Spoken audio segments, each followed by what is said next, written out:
Princess. Today I'm going to share a story of secrets, survival, and the truth baked deep within a loaf of bread. Are you ready? Let's get into it. Amma was only 16, but she had lived the kind of life that made people older than her sigh in silence. Her day started before the sun rose.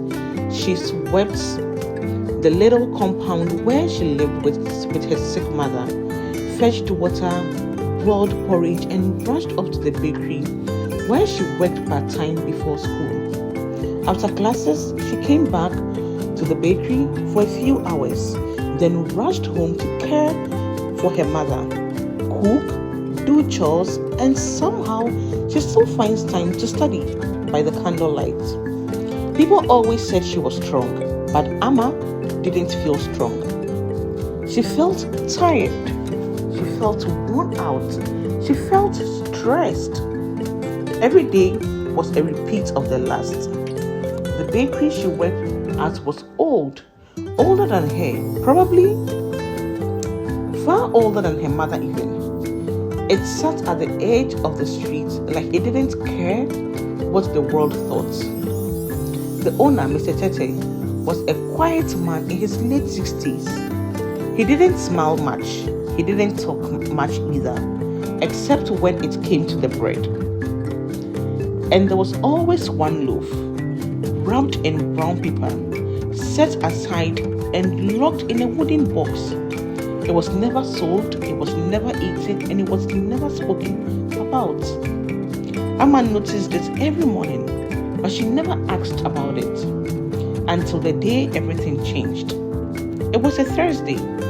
She remembered because she had just failed a math quiz and her teacher had said, "Amma, maybe you are trying to do too much." As if she had a choice. She got to the bakery early the next morning, but the doors were locked. That was strange. Mr. Tete was always there before her. She knocked, waited, but there was nothing. Something felt off. She walked around to the back entrance and pushed the door open. It was unlocked. Ooh. She stepped in slowly. The room was quiet, and the air smelled faintly of fresh bread and something else. Guess what it was? Fear.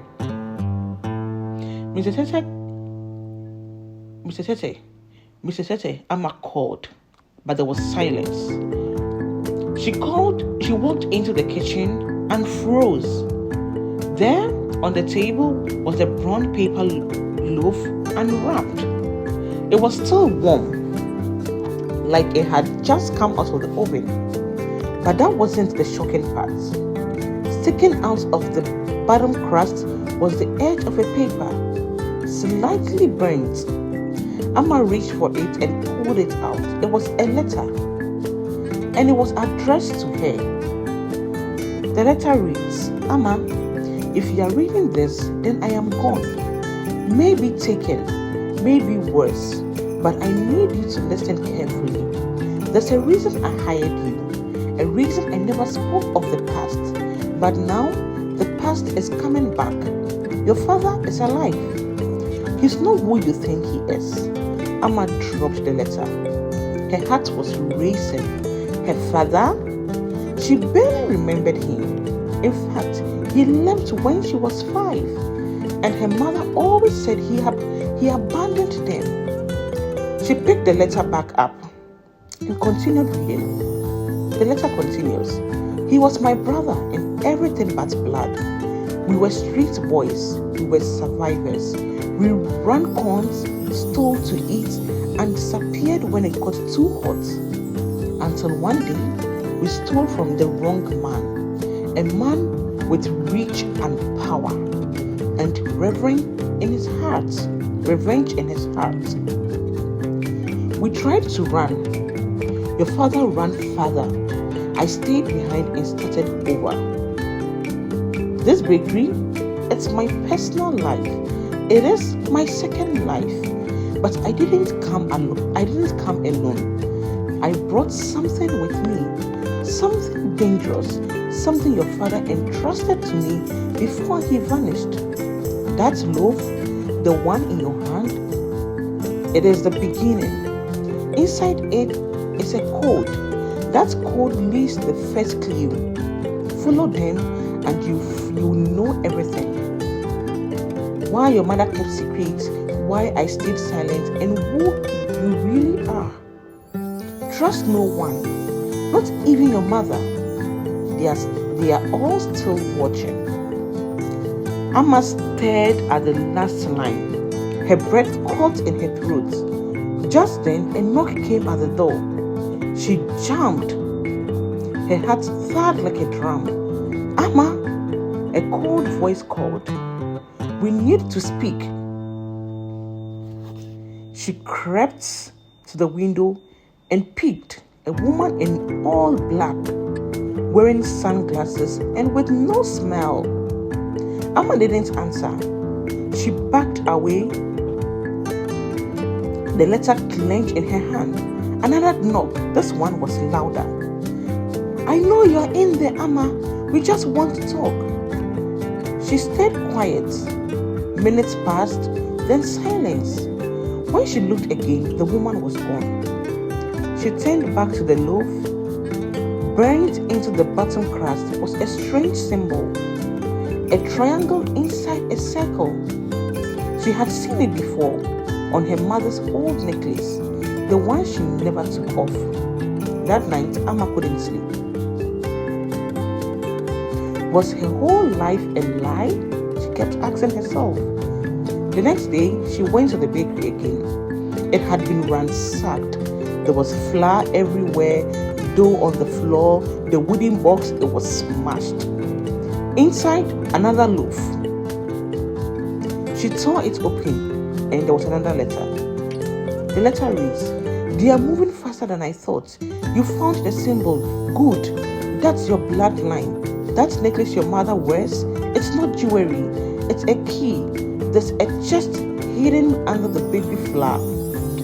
Use the necklace to open it. Inside, you will find everything. Old records, names, secrets, and a photo of your father, the real one. But be careful.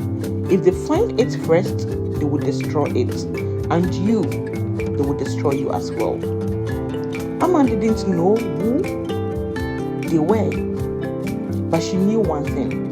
She couldn't go to the police. She couldn't even go to her mother. So she waited until midnight. When the street was quiet and the crickets were louder than footsteps, she crept back to the bakery with a torch in one hand and the necklace in the other. She searched the wooden floor until she found a loose board. She pried it open.